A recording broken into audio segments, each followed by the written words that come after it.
हमारा अतीत। अतीत का मतलब होता है जो काल की बीत चुका है, जो समय बीत चुका है उसके बारे में अध्ययन। तो सबसे पहले हम देखते हैं अपने अध्याय 1 को। इतिहास हमें अतीत की जानकारी देता है। इतिहास को जानना इसलिए ज़रूरी है कि अतीत को जानकर ही हम वर्तमान को समझ सकते हैं और भविष्य के निर्माण के लिए सोच सकते हैं। इतिहास मानव समाज की सामूहिक स्मृति है। यदि कोई समाज अपने इतिहास को नहीं जानता है तो उसकी हालत वैसी ही है जैसे किसी ऐसे व्यक्ति जिसकी याददाश्त गुम हो चुकी हो। इतिहास जानना बहुत ज़रूरी है। आप जानते हैं कि मनुष्य एक समाज प्रणाली है। हम सभी समाज में रहते हैं। यह समाज हमारे माता पिता, परिवार, गांव, शहर, देश से होकर पूरे विश्व तक फैला है। आपने पढ़ा होगा कि आज की दुनिया एक वैश्विक गांव है। यह हमारा समाज सदा से ऐसा ही था या धीरे धीरे विकास हुआ।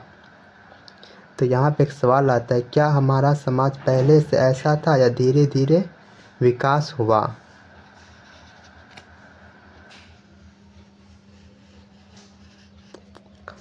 इस सवाल का जवाब हमें इतिहास से मिलता है।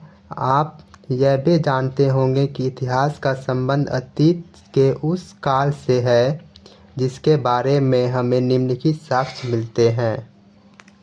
इसके अलावा अतीत का एक काल वह भी है जिसके बारे में हमें लिखित जानकारी पुस्तकों या रचनाओं में नहीं मिलती, बल्कि ज़मीन के नीचे दबे पुराने अवशेषों, वस्तुओं, सिक्कों और अभिलेखों से मिलती है। यह काल पूर्व ऐतिहासिक काल कहलाता है।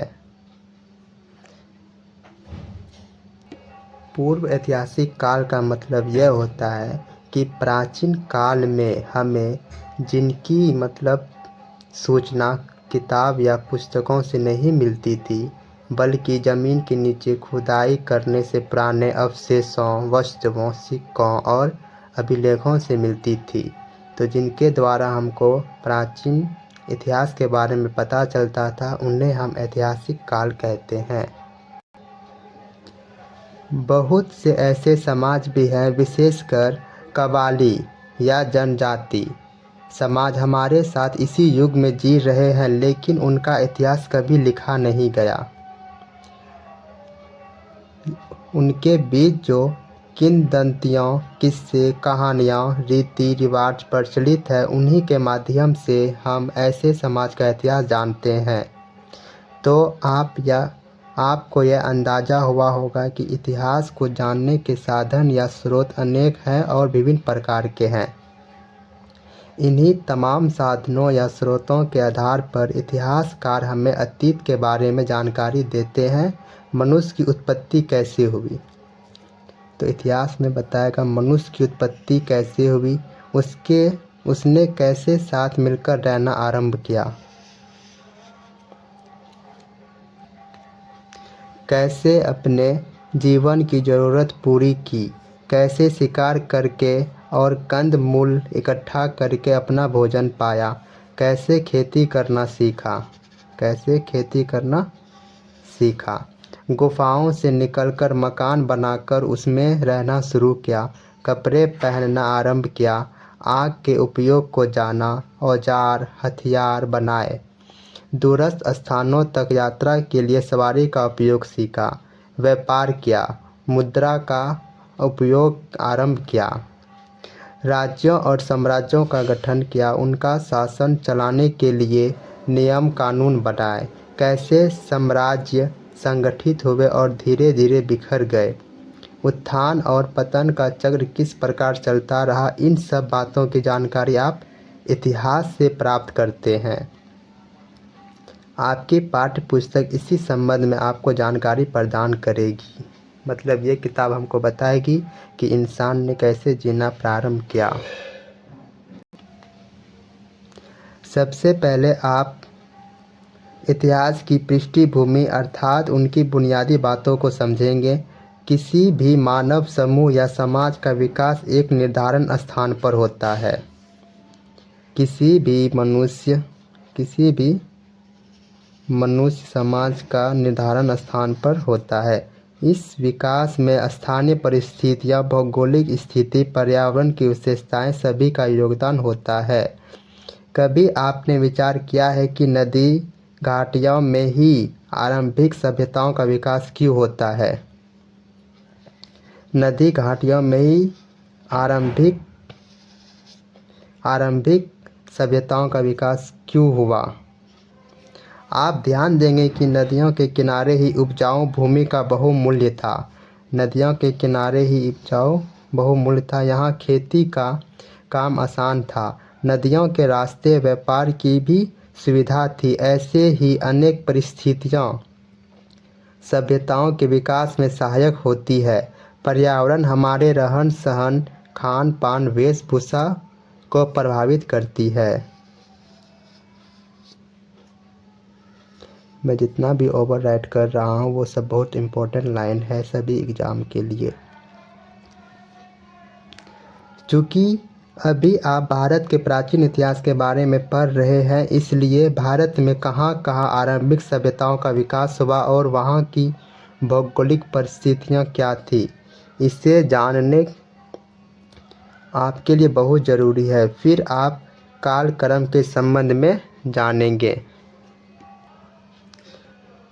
इतिहास की प्रक्रिया बहुत लंबे काल तक फैली है। सुविधा के लिए हम इसे छोटे छोटे कालों में बांट देते हैं। सुविधा के लिए हम इतिहास को छोटे छोटे कालों में बांट देते हैं। ऐसा क्यों किया जाता है, किस आधार पर किया जाता है, यह आप जानेंगे। आप यह भी देखेंगे कि अतीत की जानकारी किन साधनों से प्राप्त करते हैं और तुलनात्मक रूप से इनका क्या महत्व और उपयोगिता है। तीसरे अध्याय में आप मनुष्य के जीवन के उस चरण के बारे में पढ़ेंगे जब वह संगठित होकर रहने लगा था। तीसरे अध्याय में जब हम पढ़ेंगे तो हम यह पढ़ेंगे कि मनुष्य किस चरण में मतलब एक साथ रहने लगा था। अर्थात एक समाज का विकास तो होने लगा था, मगर सभ्यता की किरण अभी नहीं फूटी थी। इन मनुष्यों का जीवन सरल था परंतु कठिन था। कंद मूल जमा करके या शिकार करके ये अपनी ज़रूरतों को पूरा करते थे।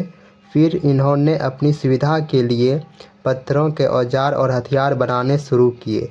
अब शायद आपको इनका महत्व आसानी से समझ में नहीं आए, मगर यह मनुष्य द्वारा पहला आविष्कार था।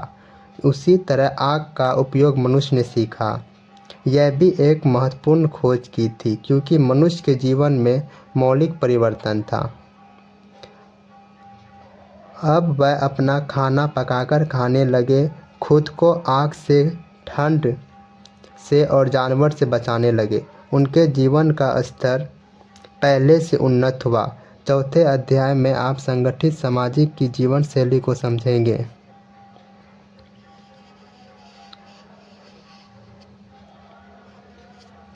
खेती तो मनुष्य ने सीख ली थी। अब पशुपालन, व्यापार और यातायात में प्रगति आई।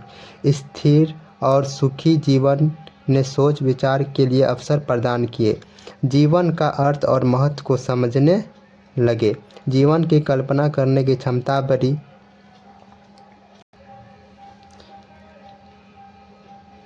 मृतकों के दाह संस्कार के तरीके सोचे गए। इन सब का अध्याय हम अध्याय 4 में करेंगे। मिट्टी में शव को गाड़ने की प्रथा चली, जिसके साक्ष्य इस युग से मिलने लगते हैं। पांचवा अध्याय में हम हड़प्पा संस्कृति के बारे में पढ़ेंगे। पांचवें अध्याय में हम हड़प्पा संस्कृति के बारे में पढ़ेंगे। यह वह चरण है जब मनुष्य ने अन्य अर्थों में सभ्य जीवन आरंभ कर लिया था, मगर लिपि विकसित न होने के कारण अपने इतिहास के लिखित साक्ष्य उन्होंने नहीं छोड़ा है। पुरातत्व या जमीन के नीचे गड़ी वस्तुओं की खोज और अध्ययन से इसे संस्कृति की विशेषताएं हम जानते हैं। अब नगरों का विकास हुआ। प्रशासन तंत्र नगर निर्माण को योजनाबद्ध रूप, व्यापार, कला, धर्म आदि जीवन का अनेक क्षेत्रों में मनुष्य ने एक उन्नत जीवन शैली को अपनाया। इन लोगों को लिपि की भी जानकारी थी। उन्होंने अनेक मोहरे पर अनेक लेख मिले, लेकिन अभी तक उन्होंने पूरी तरह पढ़ा नहीं जा सकता, इसलिए हमें पुरातात्विक सामग्री पर निर्भर करना पड़ता है। छठे अध्याय में हम वेदकालिक संबंध में पढ़ेंगे। छठे अध्याय में वेद के बारे में पढ़ेंगे। वैदिक युग बौद्धिक और आध्यात्मिक प्रगति का काल रहा। वेदों की संरचना हुई जो आरंभ में लिखित रूप में नहीं थे, इसलिए इनके लिए श्रुति शब्द का भी प्रयोग होता है। कालांतर में इनको लिखा गया। हड़प्पा संस्कृति के विपरीत इस चरण के लिए वैदिक सभ्यता शब्द का प्रयोग किया जाता है। हड़प्पा संस्कृति के विपरीत के चरण के लिए वैदिक सभ्यता की शब्द का प्रयोग किया जाता है क्योंकि अब धार्मिक और बौद्धिक रूप से मनुष्य एक उन्नत, परिपक्व और सभ्य अवस्था में जा चुका था। विकास और क्रम चलता रहा और पूर्व वैदिक से उत्तर वैदिक काल के बीच जीवन का सरल रूप ज़्यादा विकसित और जटिल बनता गया। तो हम कह सकते हैं कि पूर्व वैदिक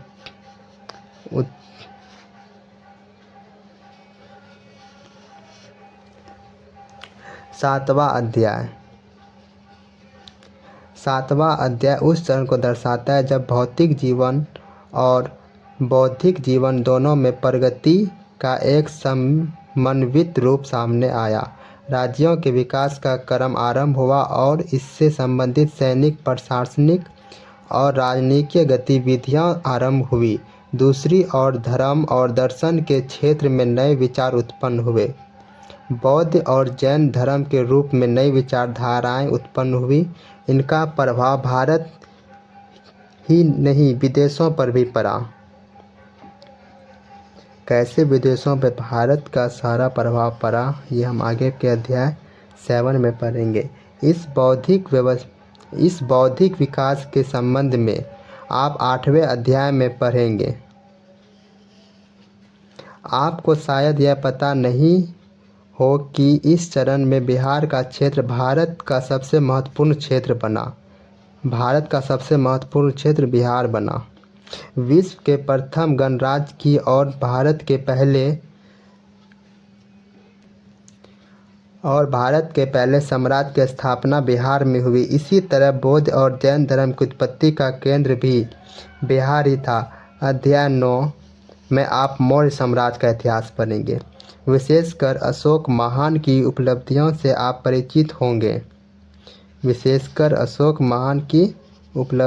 आप परिचित होंगे, जिन्होंने पहली बार एक कल्याणकारी राज्य की स्थापना की और भारत के पड़ोसी राज्यों से मैत्रीपूर्ण संबंध स्थापित किए। आगे चलकर इन्हीं संबंधों से भारत के संस्कृति प्रभाव का विदेशों में विस्तार हुआ। 10वां अध्याय मौर्य साम्राज्य के पतन के बाद राजनीतिक स्थिति को दर्शाता है। विशाल साम्राज्य के स्थान पर छोटे छोटे क्षेत्र राज्य भारत में स्थापित हुए। इनमें कुछ ऐसे भी राज्य थे जिनकी स्थापना विदेश मूल के शासकों ने की थी। इसके फलस्वरूप संस्कृति आदान प्रदान की प्रक्रिया और समृद्धि हुई। इसी काल में दक्षिण भारत में सभ्यता के विकास के साक्ष्य मिलते हैं।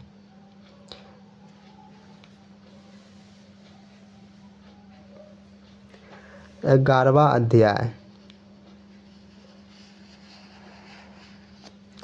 सुदूर क्षेत्रों में भारत के प्रभाव के विस्तार के संबंध में विस्तृत जानकारी के लिए सहायक है।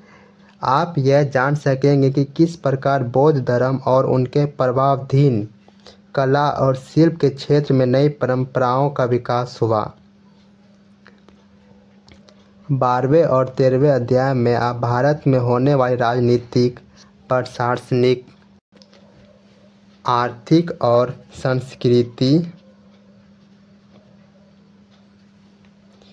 संस्कृति प्रकृति के संबंध में जानकारी प्राप्त करेंगे, जबकि अंतिम अध्याय में आप अंतिम अध्याय में आप कुछ प्रमुख इतिहासकारों संबंधी जानकारी प्राप्त कर सकेंगे।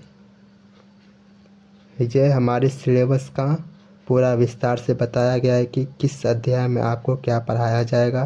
तो इसलिए हमारे चैनल को सब्सक्राइब करें और आगे की वीडियो को ज़रूर देखें।